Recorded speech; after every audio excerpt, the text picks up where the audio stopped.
Você tem boas informações acerca desse lance das cotas? Porque a gente... eu já mudei de lado algumas vezes em relação às cotas, Eu sabe? entendo. Então, o que você tem para dizer sobre isso? Como é que na tua cabeça, você é a favor? Como é que é? Eu sou a favor. Eu também já mudei de posição. Então, isso também é muito importante, né? A gente vive numa época que as pessoas olham para o passado e falam assim, ai, a pessoa falou isso no passado. Espera aí, todo mundo pode mudar de posição e é bom. É o ideal, É né? o ideal, porque isso é aquilo que eu estou chamando de escuta. Tinha uma época que eu falava assim, não tem esse papo de cota, porque só tem uma raça, que a raça é universal. Acontece que eu estudo não exatamente a biologia, eu estudo a sociedade. E o que é importante na sociedade? Que eu quero entender como é que a sociedade trapaceia com a natureza. Então, se existe só uma raça, eu concordo, os biólogos não dizem só tem uma raça, a raça humana é universal, o que a sociedade faz? A sociedade produz diferença e cria raças sociais. E essas raças sociais têm um imenso impacto na realidade. Se eu estiver falando coisa que eu estou falando, academicês, lá Não, nela. mete bronca. Se Eu for adoro. Ó, olha só, você está no lugar exato para você ser a professora que você quer ser. Tá bom. Porque a gente Então, quer aprender. você. Então, por que eu mudei? Porque eu acho que a gente vive numa sociedade muito desigual. Né? E a desigualdade, ela tem marcas sociais de gênero, de região e de raça. Vamos falar aqui da Covid.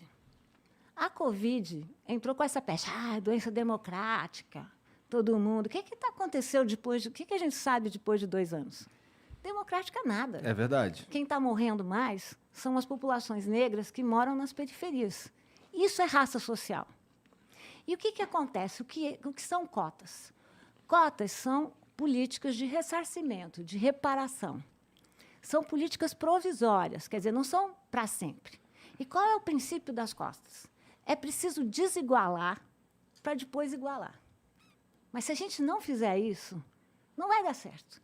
Então, as políticas de cotas vão fazer 10 anos em 2022. É parte daquilo que eu chamo de agenda cheia em 2022. Vai ser avaliação de políticas de cotas. O que eu tenho para te falar aí? Então, agora, com 10 anos de cota, a gente revê isso Vamos e estuda. rever, porque são políticas provisórias. Então, é a hora da gente falar nisso. E o que a gente está vendo nas universidades que aplicaram cotas? Começava com aquele papo, as pessoas não vão se manter. Não é verdade.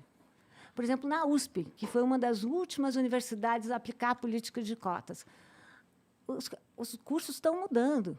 E a entrada de pessoas negras e de baixa renda na universidade pública, que tem que ser o lugar para as pessoas de baixa renda, porque não podem pagar pela universidade privada, tem alguma coisa errada, né? Se tem uma universidade pública só para elite, espera aí. Então, o que está acontecendo? Não só essas pessoas estão se formando e são pessoas que estão entrando em lugares, em posições de trabalho que nunca tiveram, como eu, como professora, percebo que a entrada dessas pessoas tem impactado muito o meu currículo.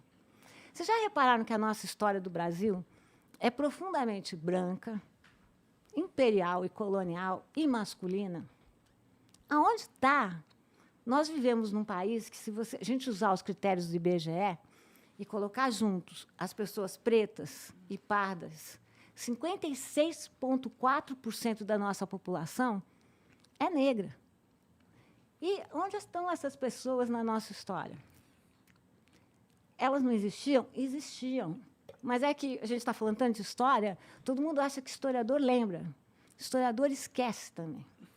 E a gente silencia. Então, a gente tem que parar de silenciar sobre essas populações.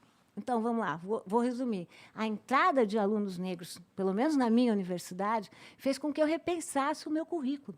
Por que todos os pensadores são brancos? Entendi. Deu para sacar?